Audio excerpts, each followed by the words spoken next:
Hey, what's going on, P2P fam? We're back with another episode of Pain to Profits. And in this episode, we sit down with the co-founders of Laborjack, Laborjack.com, tell the story about two young college kids who came together to start this crazy idea on how they were going to build a staffing app when they had no experience in building software technology, but somehow 6 years later, they've managed to do it, and how they're building and spreading their company nationally and some of the creative ways that they're thinking about doing that. And so if you're interested in building a software company or you want to learn how these two crazy kids built something from the ground up, then I encourage you to stick around, and I promise you will love it. Hey, what is going on, guys? Welcome back to another episode of Pain to Profits. I'm your host, Samson Jagoras, and every single week we're bringing on entrepreneurs to help you guys save time and level up as we unpack the stories, wisdom, and knowledge on how they've gone from pain to profits in their business. And today, most of the time. Yeah. Sorry. Already interrupting you, Samson. It's typical. No, I'm super excited to have these guys on the show today. I got Blake Craig, Josh Moser with Laborjack, and they're a local bunch that have built a tremendous platform technology company right here in Northern Colorado called Laborjack. And Laborjack is a modern and easy way to hire work online by way of a seamless marketplace and vetted, reliable workers, or as they like to say, reliable help made easy. And so they've been on the journey for going on, is this year 5 for you guys? 6. Year 6 for you guys. Closer to 7, right? I mean, yeah, it depends on where you officially point our start date to, but yeah, coming up on 7 years. Very untraditional starting path. Yeah, and we're going to unpack all that, and it's really exciting times for you guys as well as you kind of, break out into the next step, your growth phase really, and Correct. expand to across the country. But without further ado, my man, welcome to the show. Thanks for having us, Thrilled Samson. to We're be excited. here, Samson. Awesome, man. So I think that it's always helpful to just unpack the story about where you guys came from and how you grew up. And so don't both of you go at the same time. But Josh, Blake, kick it off. well, okay, I was going to say Blake can start because he was the initial conspirer behind everything we're doing. Let's do it. In his earlier days, but I'll give it. I'm from Fort Collins, born and raised, and always had kind of an entrepreneurial tendency, or I guess it would be more go-getter mentality. My parents always taught me the value in hard work and effort and seeking results.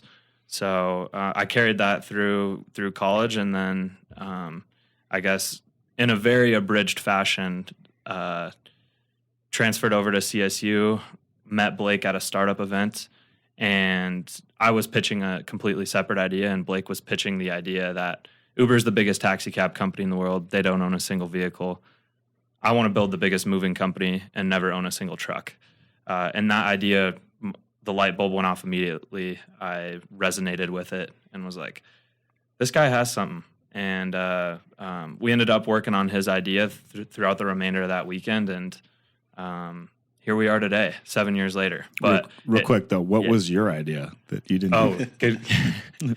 I was pitching actually kind of a LinkedIn competitor. One thing, I was trying to apply to internships and stuff. So I was thinking back, what did I do in high school? What jobs did I have? Where do I have volunteer experience? And I had never documented those things in a resume. So my idea was a platform that would remind you to input, hey, what did you do this summer? Oh, I volunteered here. I did this job. And then you can start to kind of over time document a living resume. But I pursued Laborjack instead. Yeah, I mean, seems to be working out all right for you. It seemed to be working out all right, yeah. But no, that was my idea.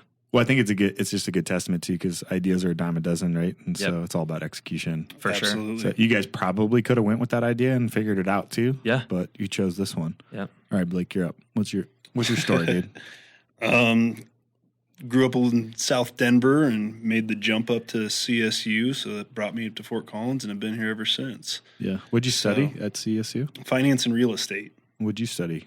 Finance and entrepreneurship. Okay. So Yeah, they really didn't have entrepreneurship there, but Yeah. it's always lifelong entrepreneur. I remember a story when I was in second grade. We went ice skating with the family, and we rented ice skates. And at the end, we gave the skates back. I was like, "Mom, you paid for those. Why'd you give them back?" And she's like, "Oh, well, we just paid a little bit of what they cost, and then we just get to use them." and that's the end of it. Well, 4 days later, she got a call from the principal of my school because I was renting my toys on the playground. Let's go. So a little bit of a background that I've always been trying to figure out a way to hustle and grind and make a buck. And as I've learned that freedom is the most important thing and money is a big part of that. So, but really I just love the sport of business. So came up to CSU and actually ran kind of a Laborjack model-esque, just with some friends. And CSU student movers. CSU student movers, patent pending. And it was just like more of an antiquated, like, how do I leverage these people's time, help them make some money, and I can make some money. Basically, you were like a labor broker. It was, but less. Yeah. But less. It was me and whatever friends I could find to come work with me. Okay. And so all of our business primarily was from Craigslist ads and printed off flyers from the College of Business, and anything that was free was for me. Yep. And we went out and basically we got phone calls, and I would do 4 or 5 jobs a week, and that was enough money to pay my bills in college. And then, of course, wrote a business plan and had this idea, say, hey, I know my friends always like working for me. I'm making a margin on them. This app craze is coming out. How do we kind of capitalize and build an app so that we can do this at a big scale? So I wrote a business plan, and then, of course, I graduated and got a job because that's what you're supposed to do. And 100%. Chasing down that money, and I got a good job. I mean, I was doing commercial brokerage up here in Northern Colorado, and had a lot of fun, a lot of success with that. But entrepreneurship is my passion, and building something and taking an idea and turning it into a multi-million-dollar company. There's no substitute for that rush. Prior to that, you had really no software experience, right? Zero. I couldn't tell you IT if you spotted me the eye. And so when you came in, did you know much about software development? I did not, but I saw the margins that were there, and I saw I was always more fascinated by the idea of kind of a distributed software system with a lot of users and interaction and gamification and all of the fun bells and whistles that are tied into a good UX, whether it be for the client side or the supply side of our model. Yep. That ended up being my passion within the business to perfect, and it is still all a work in progress, but no traditional software background, just a passion for the software ecosystem. And over time that I've evolved my skill set, obviously. Yeah. And I can speak to it now. I don't code, but I project manage, project innovate, and design, and help with all of that aspect of the business now. You always need somebody that's the conduit between like the upper management and the nerds. Like, seriously, somebody needs to be able to speak both languages. Right. Right. And if you can do that, man, there's a special place in every business for you. Absolutely. Amen. I don't know. Do they have a special title for that? I don't know. I feel like Chief Product Officer is what we call him. I go to school for that, though. Yeah. Like, people can get a degree in that. Yeah, I guess my official title is Chief Product, but we wear many hats, as you know. Yeah. Early days, and it still feels like the early days because we're nowhere where we want to be. But that's kind of the beauty of everything is we can assign a role, assign a title, but the way we've built our team is everyone is collaborative, everyone shares the similar passion, similar ideas, and we all have a common goal in mind, which is to reach scale with the platform. Yeah. So, and you guys have done a tremendous job of just bootstrapping the company and not taking on a lot of money. I think that one of the things I want to kind of unpack is how did you guys start up? You know, like obviously you were doing the antiquated model, and that evolved into, I heard at one point, like spreadsheets and some group text messages. Yeah, fancy. Everything that was free. Yeah. Free tools solution. But what did that look like early days with the software? So we had a WordPress website, and that was it. So we always had this big dream that we wanted to turn it into a software company, but we kind of had the advice that says, well, hey, go ahead and prove the model. And so rather than trying to raise money to experiment and see if it would work, we said, hey, let's go out there and just bootstrap this. And we'll do what we can. And I mean, we literally started Laborjack with, I think, like a $200 loan. And let's go. And personal phone numbers attached to Craigslist postings. Yeah, so we were rotating whose phone was on the different posts to book the jobs, and then we put them into a Google Sheets was huge for our success. So one person could book a job in there, and then it was visible to everybody, and then we would distribute it out through a text message roster, and people were excited to work the jobs, and we were excited to make a little bit of a spread on that. And yeah, so I'll never forget the first job I think we ever booked. My phone started ringing. I answer, and I'm like, what do I even need to ask this person? Like, hey, like when do you need help, and what are you doing? And I'm literally pulling out a piece of receipt paper, jotting notes down about how many people, how long, what day, what time. And then I go plug that into a spreadsheet. And then I'm like, okay, now we have this line item that needs people to show up at this day and this time. How are we going to make that happen? So that's where I had a pretty good friend base over at CSU. So I just added all my buddies into a group text message. I was like, hey guys, here's a job. If you want it, respond. First person to respond gets it. And sure enough, like people are like, I want it. I put the rate, I put how much you could potentially make.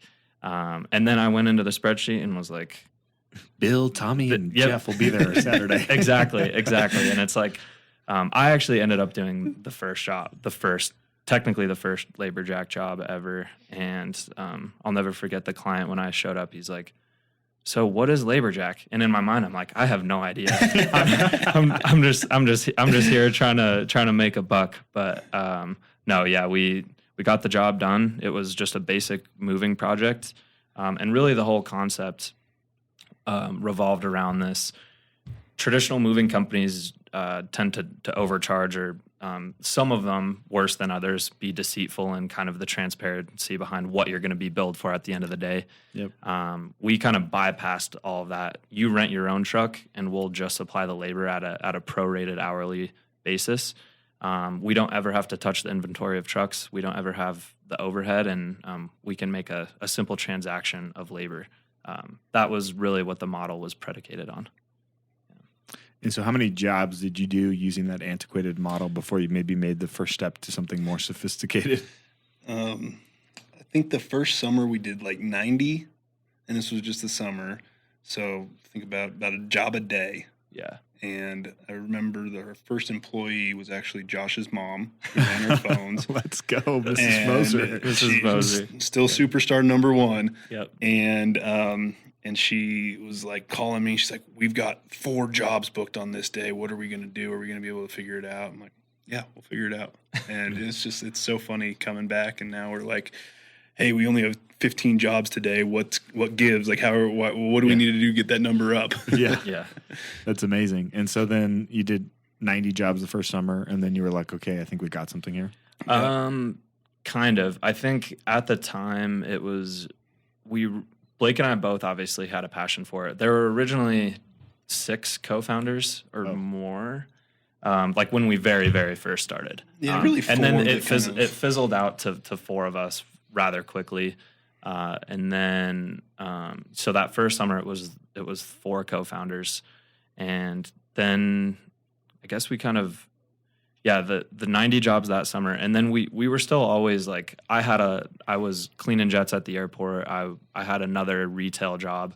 I had another internship. I was a full-time student. I was an athlete. So like, it's not like busy schedule. Yeah, busy it's not like schedule. you were just making a ton of money from this one business. It took a while to get it going. Right, exactly. But what I did realize was, hey, I'm happy to go work these jobs because I'm learning the business from the ground up. And I'm making good money, having fun experiences, and kind of building a culture and a brand around it to my peers. So that was pretty exciting. I think one of the biggest things too for our success was that early on we always started with, hey, big picture, what is this? We're not here to worry about the instant gratification. Let's build something big. And so we saved every dollar that we made, and I think at the end of that summer we ended up with like $7,000 in our checking account, which doesn't sound like much, but for a couple starving college kids and just kind of figuring it out and winging it, $200 to $7,000, and that's a pretty good ROI. you didn't really have any overhead costs at that point. No. Well, I mean, and Blake, you hit the nail on the head. I mean, from the beginning, we were always more motivated about what does this look like potentially. We always wanted to build a nationwide company for whatever dumb, crazy reason. We wanted to build a nationwide company. Yeah. Here we are, like not even close to there yet, but a lot of the stones are starting to fall in place to where we can actually see that as a reality. So crucial, though. I talk about this a lot, of just the importance of vision. I think a lot of people start and get into things without a really big, hairy, audacious goal. And you just might pick your head up one day and not like where you ended up. And so you got to have a true North Star that you're constantly looking at. Because when it gets tiring, I'm sure there are days you're like, screw this, dude. Oh my gosh. Yeah. Hour by hour. Yeah. Name the day, name the time, name the emotion. We felt quit it 3 times this morning. Right. Yeah, exactly. Yeah. There actually was a moment where I quit fully. And I told Blake, I was like, dude, I'm done with this thing. And then he's just like, yo, we have a meeting with Alan this afternoon. Let's just see how that goes. And then we can chat after. And I don't even remember exactly what the meeting with Alan, he worked over at the Innisphere, which, but I don't even remember exactly what was discussed in that meeting, but it refueled my energy and passion towards what we were doing again. And it was exactly what I needed. Can we unpack that real quick, though? Yeah. Because I feel like you're not an entrepreneur until you've had one of those moments. Right. What was it about the business that was wearing you out? I think it was the combination of lack of direction, lack of knowledge, lack of relationships with the right people, and kind of another one of our co-founders had left at the time. So it was just kind of this like hodgepodge feeling of destruction and like, hey, is this really meant to be? I was still passionate about the fundamentals and mechanics behind the business model because I knew it could potentially work. But I just didn't know if it was worth it at the time to sacrifice. I knew there was going to be a lot more sacrifices that needed to be made, which I was right about. Yeah. But I'm glad I pressed on. And it's funny though. I can relate to that. Like when you're feeling burnt out and you see somebody actually leave, you get like a little jealous. Yeah. Like, oh, dude, look at he looks like he's so happy over there. And I felt that before, and you definitely have to recalibrate on what the heck are we doing here. For sure. And I've said before, like building a business is not for everyone. Yes. Because and I'm not saying that in like an egotistical way. I'm actually saying like there are major sacrifices you have to make to like Blake and I always talk about work we do behind the scenes that each other doesn't even know about, but we're doing it for the betterment of the business in the long term, and it doesn't even need to be spoken because we're just going to be there. So. Or how everybody else is making money except for you. Right.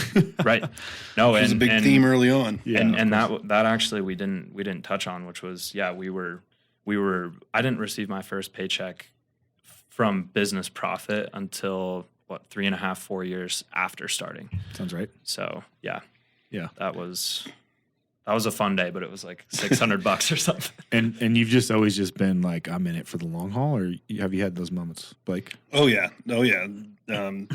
They happen daily, but I guess for better or worse, I mean, I'll stick in it, and my loyalty is here, and I truly believe it'll work. And I've learned that nothing comes easy, and no matter what I'm going to try to do, there's going to be setbacks and moments. I mean, it's funny. You guys have been at it for 6, going on 7 years, but realistically, like you guys are like in year 1 of like knowing what the heck you're doing. You know what I mean? Like with the progress you guys have made. That year, it might have happened a couple years ago. It might happen 2 years from now. It's all relative. But just the amount of progress that you guys have made in the last 2 years on a relative scale is insane compared to what you were doing previously. Right. Because there was so much trial by fire, getting kicked in the teeth over and over. That didn't work. Try this, try that, try this, try that. So wasted capital that we generated, honestly, too. It's like, hey, we're going to go try this. Right. Couple $1,000 here, lost. Couple $1,000 here. Like over time, that adds up, and we build callous to it, and we're still making mistakes. But and I mentioned that the whole fail forward thing is cliche, but it is so true. Like we have failed countless times in countless areas. And the result of all those failures, ironically, is a limited amount of success at some point. Were a lot of those just trying to figure out how to get product adoption, what your product actually was? All of the above. I think the first big one was, so after that first summer, we had, that $7,000 in the checking account. And so we hired some software engineers from India. Oh, man. And we spent $5,000. And that's now, knowing what we're spending, we realize how little that is, but we ended up getting something that was completely worthless. And so it was, not even $5,000 worth of value. It was zero, and it was all of our profits. And so it's like, okay, well, let's just do what we did again, make the money, and then see if we can pivot. And fortunately, we were able to find the right path. Yeah, I think there's a little bit more to unpack about that story. It's Yes, actually can we please? hilarious. Because they're in India, obviously the time difference. So I spent probably 3-4 nights a week over the entire summer trying to build this product. I didn't have product management background.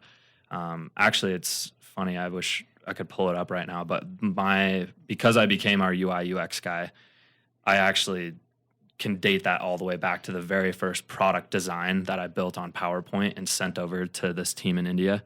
Hilarious to look back on. But we ended up shipping code about 2-3 months later after working with this team, and they were called eSense. And we brought the product to a local entrepreneur, Seamus, and he's like, you guys realize you're storing customer credit cards on your website? And we're like, no. He's like, yeah, I would not only shut this down, I would shut this down like immediately. Yeah. So we completely scrapped it. Ended up pairing up with Seamus and his team, which was amazing. And really, I can give a lot of credit to kind of our early findings of like methodology and process, and understanding like the relationship between process and software. To Seamus and his team over at OTL. It was an amazing transition. And I feel like for every step where we found the wrong person to, put us in a hole, we also found the right person in so many different ways. And that was one of the prime examples, and that got us to the next stage. And Yeah. then the next left hook comes in, and we're dodging it and figuring the next move. Can we talk about your partnership, the two of you? Absolutely. Because I feel like now you guys have a really good synergy. I can't imagine it was always, sunshine and rainbows. Yeah, No. there was a time where Josh was living in my basement, and we had the whole house under one roof. I mean, literally.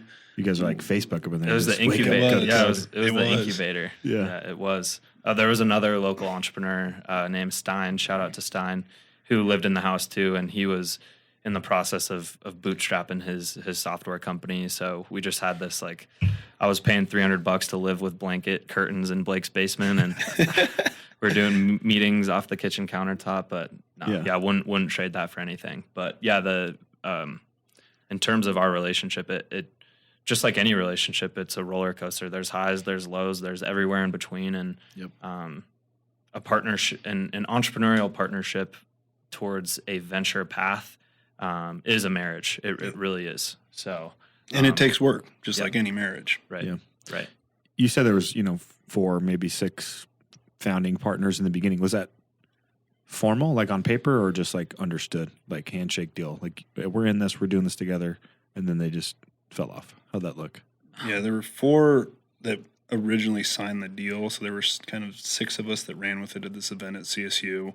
And then the 4 of us kind of went in and said, hey, let's make a run at this. And then, we sold off the first one because he wanted a piece of that $7,000 and was ready to cash out and didn't buy into the long-term vision.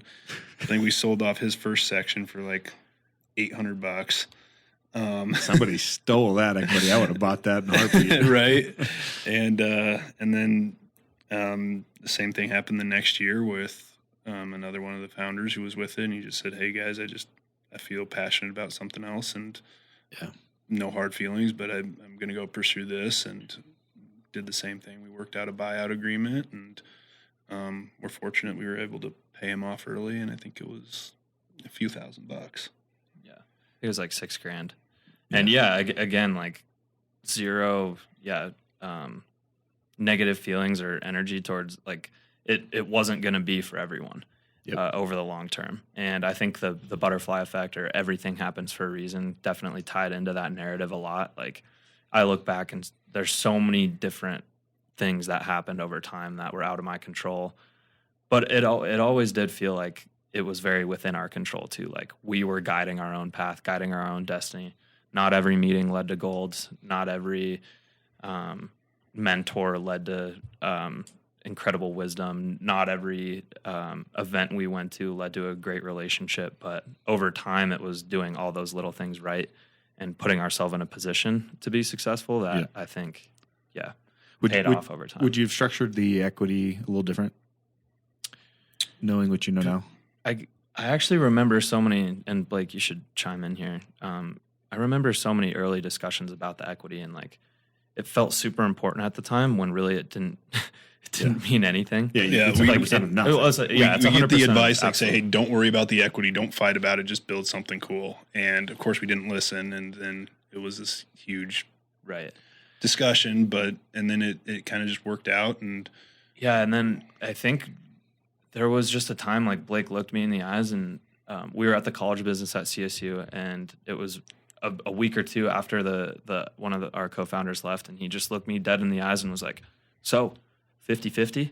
And I was like, let's do it, man. We're like, let's do it, bro. So. And I think that was important too, because everybody warns you that, hey, you shouldn't have 50-50 because it can be contentious and things like that. But it was important to say, hey, we're sitting on the same pedestal. And at that point too, it's like egos. Last man standing. It's like clearly you're in it, I'm in it. Like let's go figure it out. Let's do it. Yep. And again, to your point, 0% or 100% of zero is nothing. And so still we're zero. saying, hey, I'm not going to bicker over 20% or anything. Let's just go build this thing awesome. I think the only color I'll add there now, just knowing what I know, I definitely come at equity with a lot of thought in terms of like incentivizing people, making sure there's a clear expectation for the time commitment that's going to go into this, what their walk away cliff is. Yep. And then parsing it out based off of value people bring to the table. If it's not cash, like it's knowledge or expertise or whatever it may be, or just grit. Yeah. But I think early days, when you're building something from the ground up and you got two founders that are like, well, hey, we're in the trenches together. We basically have equal talent. Like, you know about as much of software as I do, so we're in together. That's a little bit different. One of my businesses, I have a 50-50 partnership, and it's beautiful. Yeah. Like, that's awesome. He knows what my role is. I know what his role is. We respect each other. The business doesn't operate without each other, and it works really well. But I will say for those that are listening to this, just also be careful, just like dishing out too much equity too early it's better to date before you get married. For sure. Amen. And one thing we've always said is we've been fortunate to have never done a bad deal. Yeah. And we're sitting in the captain's seat. We're seeking advice and wanting to build out that right advisory board, and that stuff takes time. But we are fortunate to have never done a bad deal. Well, that's also because you guys bootstrapped it, and so you're not nobody's putting a gun to your head and saying you got to do this or make this decision or bring this investor in or recap the business in this way. Yep. Yeah. And that happens, and you hear all these stories all the time where they say, hey, we had some early success, then hit the roadblocks, and our hand was forced. Yeah, it's terrible. Terrible spot to be in. Yeah, so I mean, we're pretty blessed that we still own so much of this venture, and it's amazing. Yeah, now it's actually worth something on paper, but we'll see what ends up happening. Paper gains, baby. Yeah, buddy.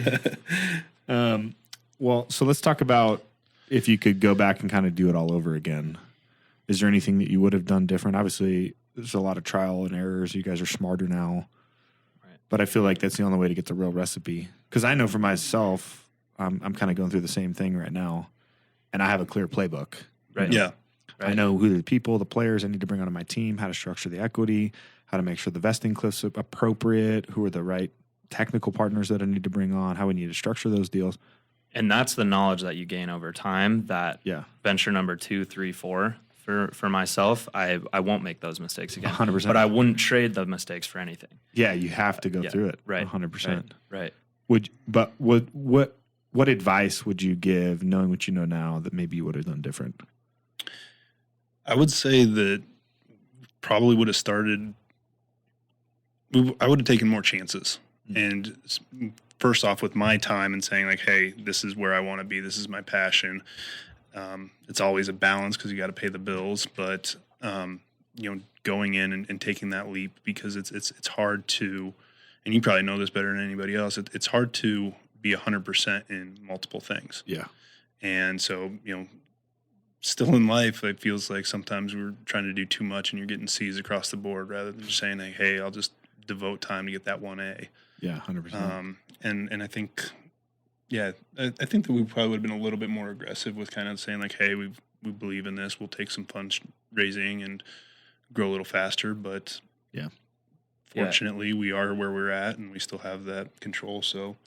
Yeah, and so just for clarity's sake, you're talking about just going all in on it way sooner than he did. Instead of doing the slow peel of the Band-Aid, just rip it and go. Absolutely. And I had just mentor advice, and he's like, you know what? I've got a poster in my office that is of baseball, and it says you can't get to second base until you take your foot off of first. And I still have remembered that to this day. And I mean, I had that conversation right before we went full time, and it was hard, and there's no perfect time to take that leap, and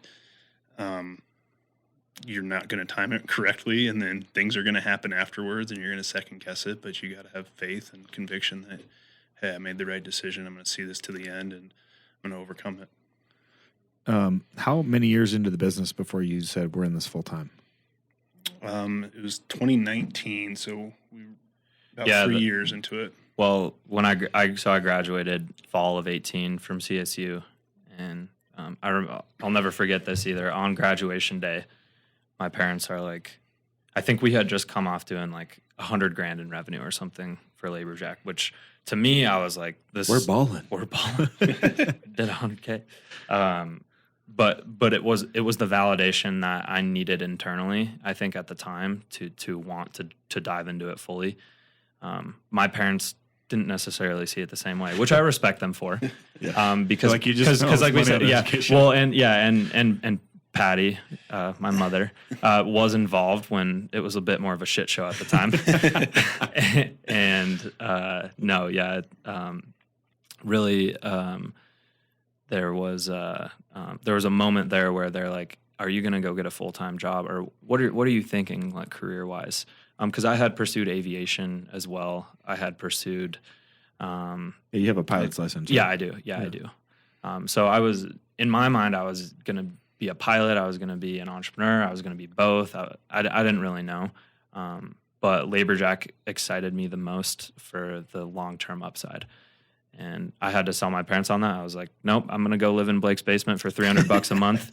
And I'm gonna figure out a way to pay myself off this thing. Yeah. So sure enough, I think I started paying myself like $1,000 a month. There's just something really minimal to get by. And Blake was like, dude, now you have $700 of disposable income because I'm only charging you $300 to live in my basement.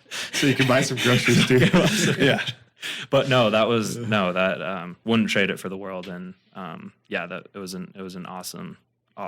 Isn't that funny though? The world tries to put you into this box that you like have to be one thing. Right. Like, you have a pilot's license, so you should be a pilot. Yeah. And it's like, well, no. No. Right? Yeah. You can be a dad and a husband and a friend and a brother and an entrepreneur and a real estate investor and an investor and an advisor. I mean, a consultant. You can do all these things. Right. You don't have to just do one of these things. So I don't get that mindset, but I get it. It's the programming of the world. Right. Yeah. Right. Go to school, get a job. Yeah, and I think that's one thing Blake and I have done really well all throughout is that balance of freedom, flexibility, and pursuing hobby passions and other relationships in life. And there's, that balance, I think, is one of the things that enticed me the most about entrepreneurship was I control that balance. Yeah.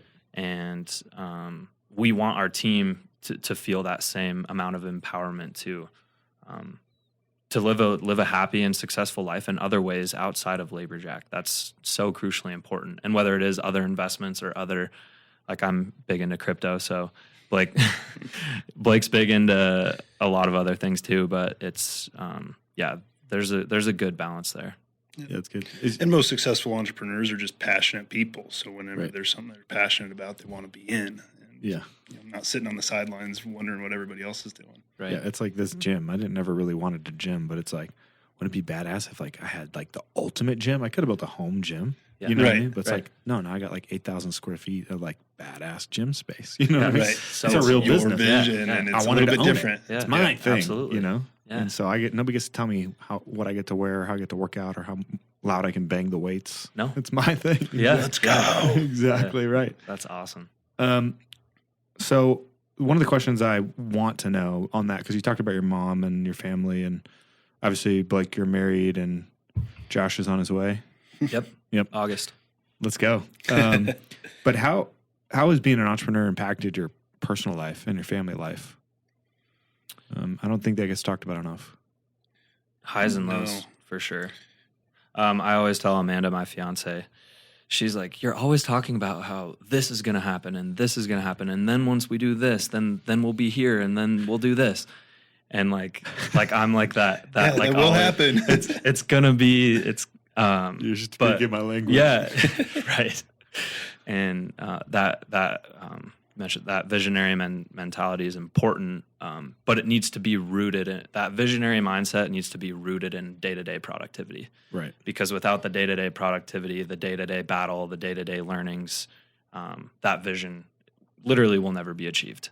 Yeah. And we're sitting in the driver's seat controlling that destiny and that path. And Amanda has been very patient and gracious with me throughout the years.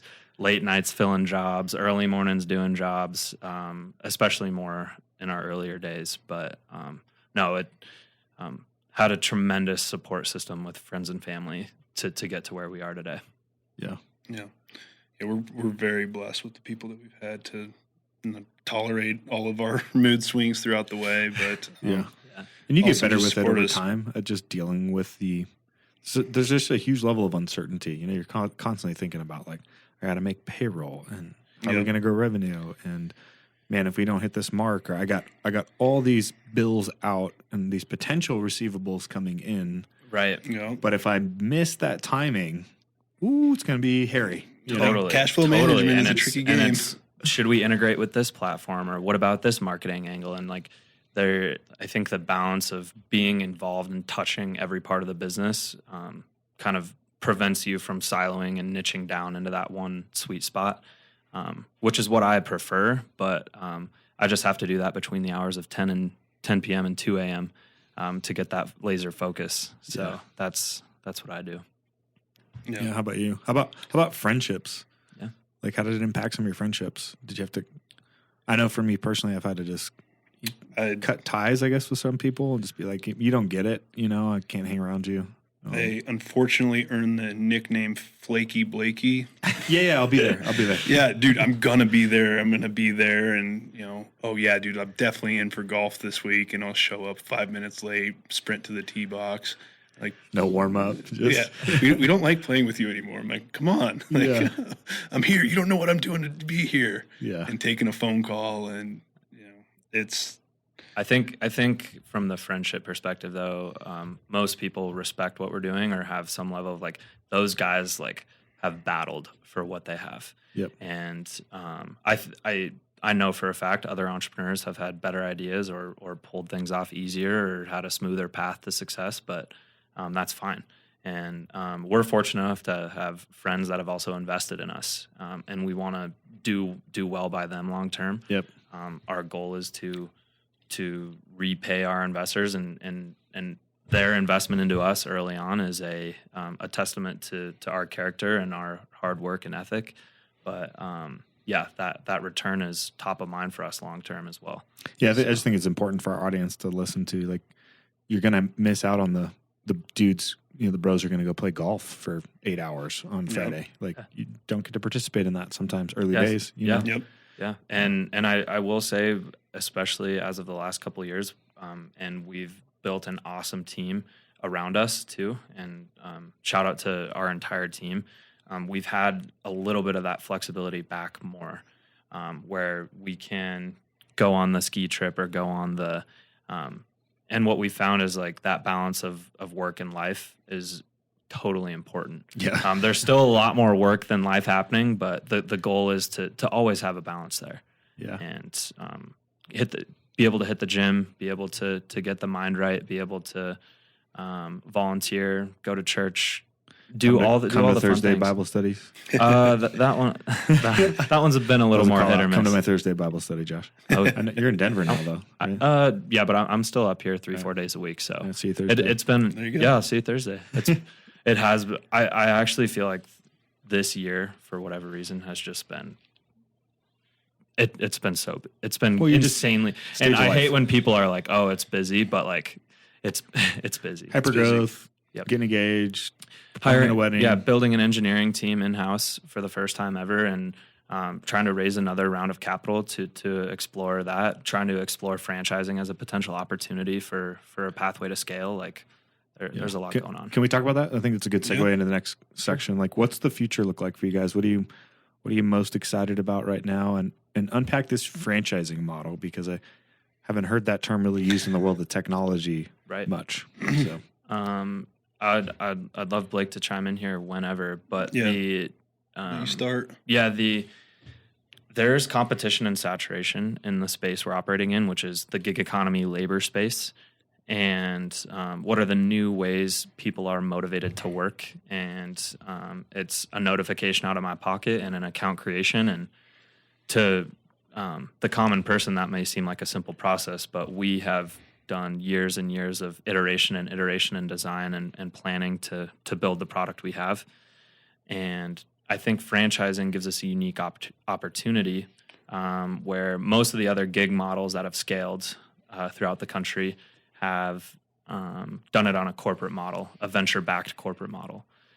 We're sensing a potential pivot or transition to a franchise play that would be the first of its kind gig economy software franchise. And that gives us the opportunity to scale the software, scale the workforce, scale the business leadership involved in each siloed market. Have a local anchor leader in behind our brand and our service that's tied to the success of that market. And I'm missing a lot of things, but we're well. I mean, we're it's also about about building that opportunity and selling that dream for other entrepreneurs. It says, hey, you can go out there and you can do this. And recently, we kind of crunched the numbers on what would 2022 Fort Collins look like as a franchise model. So we put in a bunch of different other scenarios. Okay, well, they don't have quite this expense for the corporate software stuff, overhead and all this stuff. And we found that, hey, at this level of saturation in Fort Collins, which isn't a huge market, you could have made about $300,000.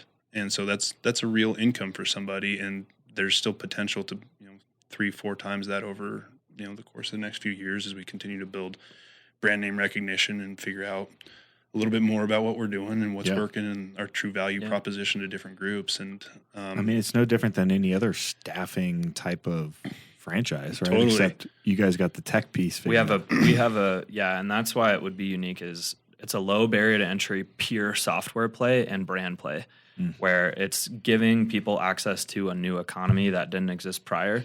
Because like the cold hard truth is that the jobs and the type of work that's being done, it's being done at some capacity around the country. Right. But is there a newer, more efficient way to do that? And our hypothesis is yes, there is, and we're proving it. It's just at a small scale right now. And you look at a lot of the different staffing agencies specifically around industrial staffing that have scaled on the franchise model with no tech.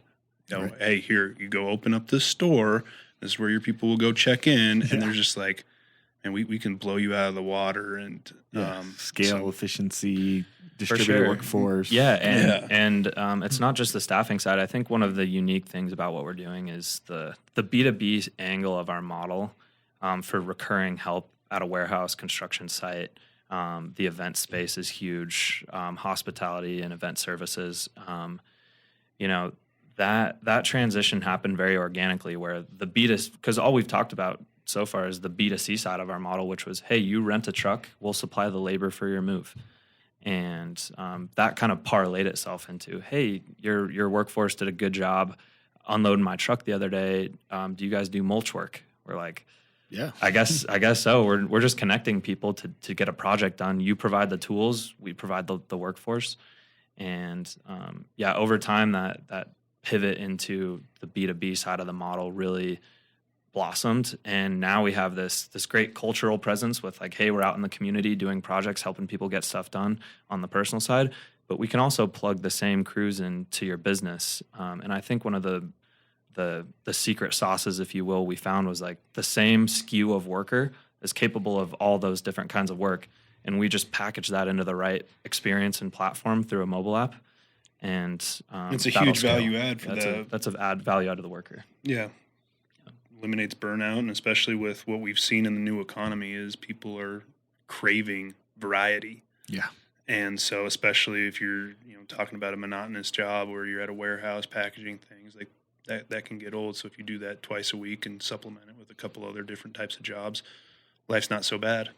Yeah, or you're an entrepreneur trying to build your own startup, and you can just go side hustle and move. And we some have stuff. that. Yeah, and we have that. Yeah, there's the 80-20 rules in play for sure, but there is the gig worker who's, I'm going to drive Lyft at night, work Laborjack jobs during the day, find anything in between, and that new economy and the ability to just work out of your pocket is awesome. I've never heard it said that way. And it's so cool too. I mean, one of the most rewarding things is, especially as we've continued to scale and we lost kind of touch with a lot of our workforce, but like we'll see somebody out at an event, and like, we took 90 of our workers to the Rockies game last summer, and they just, the genuine just appreciation, just be like, hey, thank you so much. Like Laborjack, like I can't tell you what it did for me. Like it saved my life. And that's what it's all about, man. And there's so many stories of, just, and then just people coming together culturally from completely different backgrounds, completely different areas of life.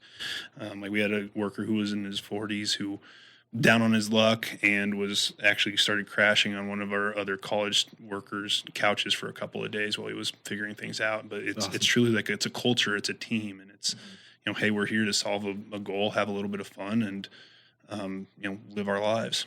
Well, I think too, if you are in the business of, needing short-term staffing, it's a huge pain to try to go through that process of background checks. And it's like you have this honeypot of at-the-ready workers who could be on demand when you need them, and you don't have to go through that whole process. Right. It's literally just, I need 40 workers tomorrow. Well, great. Yeah. And how much money would you spend, how much money and time would you spend to hire 40 workers? Yeah. And then to have 20 show up and everything else. So the deliverability of reliable, what did you guys say? Reliable second set of hands or something? What's the reliable help made easy? Yeah. But Cole has a word for it. He's like, I don't know. He called it like a reliable. I can't, man. I'm not even gonna try to fumble through this. Don't break your back. Call Laborjack. Yeah, that's perfect. What are some of the things you guys are thinking about in terms of just outlook in the economy and business in general? I think we can all say it's been a little bit rocky in the first quarter of this year, and so what are you guys thinking about planning for that? Yeah, I would just say, first of all, the venture path is tough for us right now for whatever reason. We know that the right partners, the right group will see our vision alongside us at some point, but we've been on the fundraising path for a while now, and it's we're seeing a lot of success as well, but the market has changed, and there's no denying the market has changed. The appetite for venture has changed. Profitability versus growth is a common theme. So, and I think that's one of the biggest things too that we've been really mindset shifts, and we were so focused on profitability for so long, and then finally we were like, okay, maybe this growth mindset is where it needs to be, and we need to grow, and by having all these different locations, we can service enterprise level clients better, and all of this, and then now the market's changed again, and it's profitability. Like, hey, that profitability, and it's it was such a crazy time. They're just like, hey, it's how many users can you acquire, not how much money can you make, and crazy, man.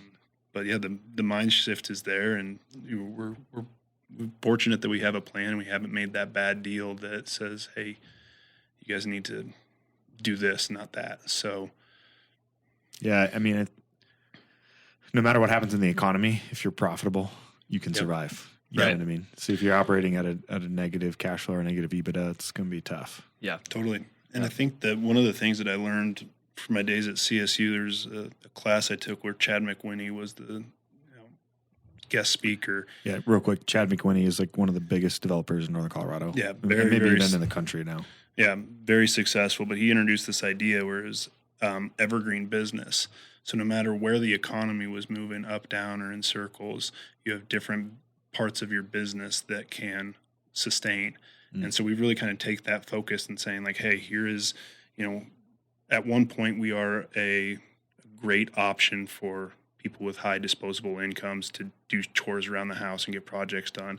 We're also a great value for people who, need to move, but they can't afford to hire a full service moving crew. And so we've very intentionally tried to figure out different ways that can surpass, various macroeconomic changes and not being, all your eggs in one basket. Exactly. So yeah, because imagine being like full tilt, like our whole business is built on staffing during COVID. Yeah. It's like, we're screwed. And in a funny we did way, have that kind of come at one point where we're sitting in an office. We signed our office lease February 2020, so that was really good timing. Classic. Yeah. I would expect nothing less than economic cycle. So just made another new hire, and all of a sudden, I remember Josh was actually on vacation. It was like one of the last vacations to go, and I'm sitting there on the phone with him in the office. I'm like, walked down to Old Town, like right there on Walnut, just north of the square, and there was one car. And it was my truck. Wild. And it's just like, what is going on? The phone wasn't working. We canceled all of our jobs and crazy. Hold on. Yeah, we were all in that mode. Yeah. I just bought a new house. Yeah. Oh, really? And so we parked it and we're just like, oh, look at it. It's great, Yeah. Nothing's gonna happen. Like because I'd been banging the table since 2018. Like market's gonna crack. Right. 2020 rolls around. I'm like, guess it's not gonna crack. Yes, it's not. Right. Yeah. Literally, I think 2 weeks before that, I spoke at Innisphere. Okay. And was talking about how we need to do better supporting tech in Fort Collins, and it's crucial to our economy. And I talked about 2008 crash, which was a 777 point crash in a single day, which at the time was the single largest fall on record. And then I said it would be equivalent to the market falling 1,300 points today. And then 2 weeks later, it happened. No way. Wow. People were like, what do you got a crystal ball? I was like, it's just math. Yeah. But it's and human psychology. Like Totally. So wild, right? So you guys got an office. I moved into a house. Yeah. So I guess. Yeah. Prepare for the worst, hope for the best. Yeah, and then every single job is canceled. We have no idea where our next worker is going to come from because they're making more money staying at home than they would be out on a job. Yeah, that's a real thing for the gig economy for sure. Yeah, it was brutal. Yep. It was brutal. Yeah. 2021 in many ways was harder for the business than 2020 was. Yeah, I bet. Yeah, just because of all the backlash. Effects. Yeah, it was even when the world like freed up a little bit more and like it's like, well, like, is your business classified as able to operate? Or like, I think so. I think so. Like, I guess we are delivering strangers to your home at some degree, but we were self-selected the fact that we were essential. Yeah. We didn't really.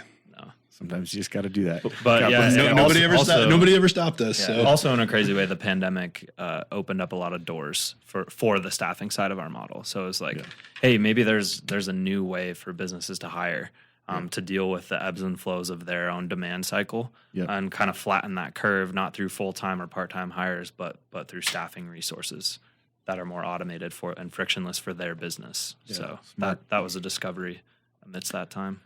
Well, I know you guys are entrepreneurs, and so I know you always got something cooking up in your head, like, oh man, it'd be cool to do yada yada, and you always got to rein that in.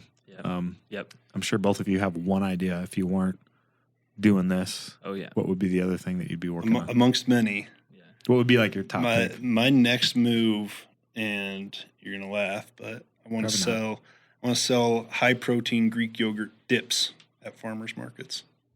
At farmers markets? Yeah. Why? Just because? Because I like going to farmers markets, and hopefully at some point I can kind of transition to more of a passion business and sit around and talk to people, and and then eventually kind of introduce some beef jerky and some other goofy stuff in there. But so no, we're going from build a national brand to like I just want to be at the local farmers market. Yes. I want a couple grass fed cows.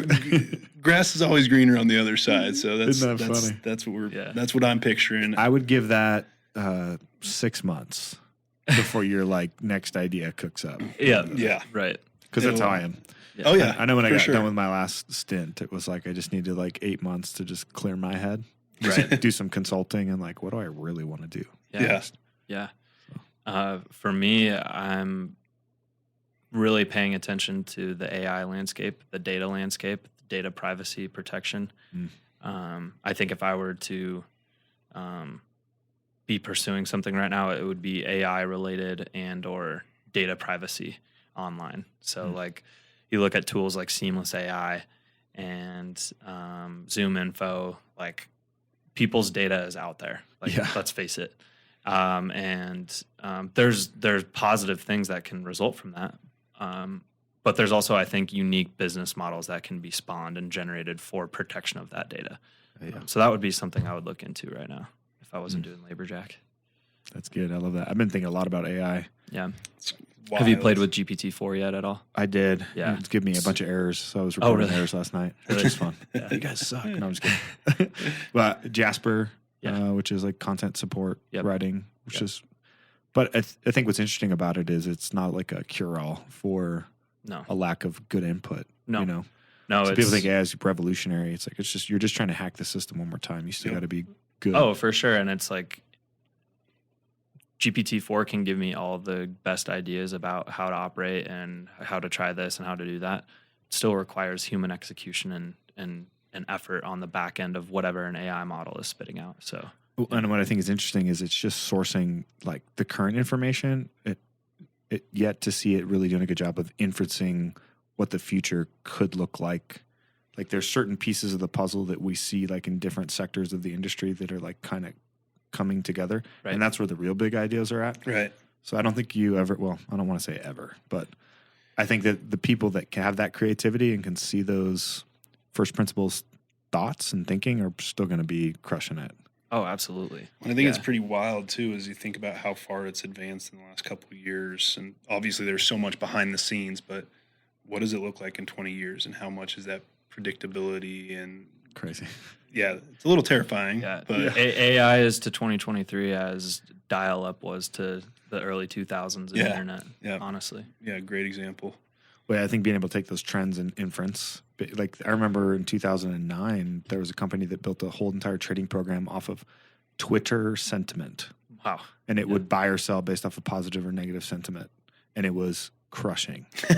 You just build one off of Elon's post on the Bitcoin markets. Right. Same thing, but seriously. I mean, you could probably inference like the public news information, what's trending across all those channels, and start to determine what the next trend would be. It'd be wild. That is. Yeah.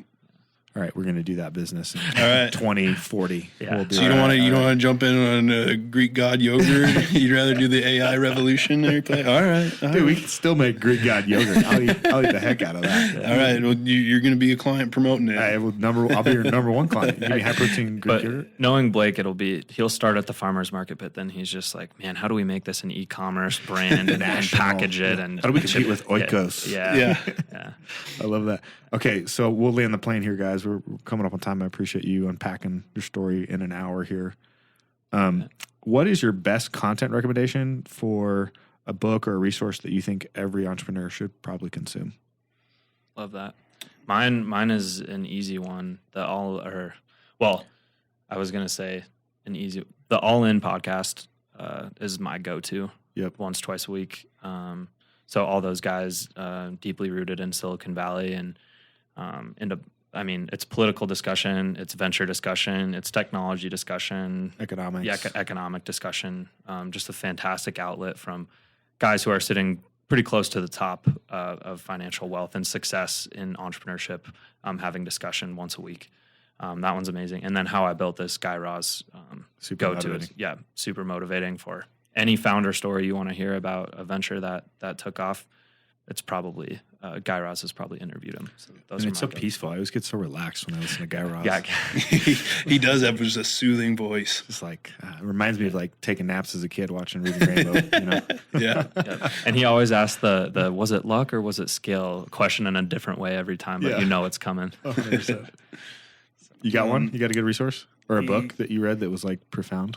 Yeah, I think I might kick it old school. I'm a big fan of the How I Built This and All In podcast as well. But I I think the Rich Dad Poor Dad series is still like very, very instrumental in my life, especially knowing that I kind of spent time in the employment world versus the entrepreneur world, and then the Cash Flow Quadrants book that came about that and saying like, hey, there's a difference between being self-employed and building a business, and that's been huge for our business moving forward, because for so long we were self-employed, and we still very much are, but we at least have the vision for how this is a true business where it makes money, and we're having the systems in play to put that. So that's one that I read long ago, and it still sticks with me, the principles there, and I recommend to everybody. Yeah, there's definitely a lot of people running around calling themselves entrepreneurs who are really just lead actors in their own play.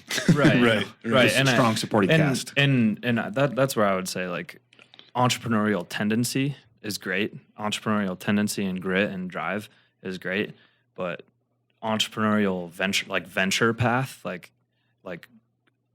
constructing something out of nothing that is going to scale. I think they're two different topics. I think they're both phenomenal outlets for the different type of person. But yeah, you're not wrong. There's a lot of like pseudo entrepreneur type talk out there. Entrepreneurs. Yeah. I know lots of people making $1 million a year that couldn't sell their job tomorrow. Nobody would want to take it, right? It's just a glorified job that doesn't operate without them. Right. Yep. I actually saw a deal come across my desk that was they were doing $11 million a year in top line. Yep. It was 3 dudes, and they were really just brokering luxury like trips to wealthy people. Oh, Interesting. Sounds fun. I do not want that job. Sounds a little. you It scale sounds that? brittle. Yeah. Yeah, like I don't want. Do you want to work for those people? Yeah. Like helping billionaires book their next whatever trip to Tahiti? That sounds terrible. But they're having a hard time selling the business because they're just selling a job, and Totally. that's tough, man. Yeah. So I'm buying relationships. I don't want that. Right. No. Right. What do you think separates those who become successful entrepreneurs from those who give up, quit, or never get started? Interesting question. Grit. I would say grit. I would say I don't know if you've ever seen kind of like the metaphorical picture of like the guy who's climbing the cliff and success is on top, and then there's someone who found a little outlet and just stopped and parked himself right before the top of the cliff. Yep. I'm still waiting for the top of the cliff. But no, I like that one a lot. It's a representation of like, it doesn't matter how tall this wall is in front of us, we're gonna keep climbing. Yep. But yeah. And I think that it's all about just overcoming things too. I mean, how I built this podcast, every one of those that I've ever listened to, they talk about, hey, there was that moment where you're about to quit. Yeah. What'd you do? And it's truly, it's a faith and just a determination and just a refusal to settle. And I think trying to get there. Yeah, no, it's good. I love that. Okay, last one. What inspiration do you have for entrepreneurs who are aspiring to take the entrepreneurial leap? So imagine they're scrolling through like YouTube or TikTok or LinkedIn or something like that, and they're like, man, I'm just ready to go do this thing. I'm ready to go take the leap. Like, what would you tell them? Do it. Yeah, I mean, do it is the obvious one. I would say be prepared to experience every emotion with it. Like if you're truly dedicated towards a vision, that vision is going to change. You're going to need mentors, advisors, different relationships to come and go, and you're going to have to trust your own grit and determination towards that path, and never take no for an answer. I was told actually at one point I was pitching 1 million cups in Fort Collins, and this guy came up to me afterwards. And he's like, "Why are you still doing this?" He was like, "You should seriously quit. Like, I'm an attorney. I make $300 an hour." And I was like, "That's cool, man. I'm a college kid with an idea and a dream, and I'm pursuing it, and we're doing a pretty good job at it." So, no, it's just funny. There will be every opportunity to succeed and every opportunity to fail and bail out, and it kind of depends situation to situation, obviously. But yeah, go for it, like Blake said. Yeah. I'm doing this because I don't want to turn out to be an old crusty lawyer like you. Who's going and making fun of college shitting on students. kids' Well, dreams. no, yeah, he literally was like, he's like an attorney flexing on a college kid about his hourly Good rate. job. Yeah. Yeah. You're like, well, I just had like 10 dudes just clean for like $1,000. So No, yeah, seriously, Technically, it's I like- think I'm making more. Yeah, probably. yeah, and it's like over maybe at the time like congratulations. But no, it's funny. For the bulk majority of people we've come across have been super supportive. They get the idea resonates with people immediately. Behind the scenes, how we pull it off, complicated. But our idea at face value is extremely simple. Yeah, and that's the key is you guys execution's worshipped, right? And so I'm just proud of you guys. It's cool to like have watched it. You know, I've seen you guys come up and from the days of rocking the plaid jackets. You know, going all that was our jacked. Yeah, that was our old school attention hack. Like we were like, how do we get people's attention? And we had this crazy idea. Obviously, Laborjack is a play on the word lumberjack. So we're like, let's get these plaid suits. The best $110 we ever spent. Shout out to Shinesty. We got those plaid suits, and we're like, there was a time where I felt like, do I deserve this attention? This is like really out there. Yeah. But no, it was fun, and was that Blake's idea? Whose idea? I think that was. It was mine or Cody's back in the day. But yeah, it was. I'm gonna be honest. Like you got the best lumberjack look. Yes. So you rocked it the best by far. Well, yeah. I'm just here for aesthetic reasons. No, we brought Blake to the gym and he was lifting in his plaid suit once. Dude, I remember this. I remember those photos floating on the internet. Yeah, awesome. He was putting up 90 pounders for shoulder press. I was like, what a beast. Yeah, what a beast. Oh, to be young again. You get married and just the wheels fall off. Yep. It was awesome, man. Well, how do people get a hold of you if they resonate with your story? They want to connect. They want to see what you guys are up to. Maybe they want to throw some capital. They want to invest. What does that look like? Absolutely. We're very available. Our website has phone numbers and contact information. Reach out to us on LinkedIn. Love to connect. And I've always really admired those massive entrepreneurs who are willing to get coffee or lunch with just anybody. And so that's a goal. And happy to get lunch, happy to meet people. And we are so blessed in this Northern Colorado community. Nobody outside of it realizes how many great people are here. So yeah. And I'd say the same thing. LinkedIn, Instagram, Facebook, whatever your preferred method is. Josh at Laborjack.com, Blake at Laborjack.com. Hit us up in 15, 30-minute convo just to get to know you or a reconnect. There's so many people who've been involved, and then time blows by, and then we reconnect, and it's like that was what we needed at the time. So get a hold of us. Awesome. Well, we'll put all that in the show notes, and I just appreciate you guys tremendously. I'm excited to have you back maybe like a year from now. Talk about it, how you figured out to either franchise this thing or got through your venture round and maybe went a totally different route. Right. Yep. Right. Well, thank you so much for having us. This has been an absolute blast, and thanks for continuing to be a pillar in this community and one of the great people up here. Appreciate it. All right, guys. Until next time. Hey, Samson, thank you so much, man. This has been awesome. You bet. Cheers. Adios. Cheers.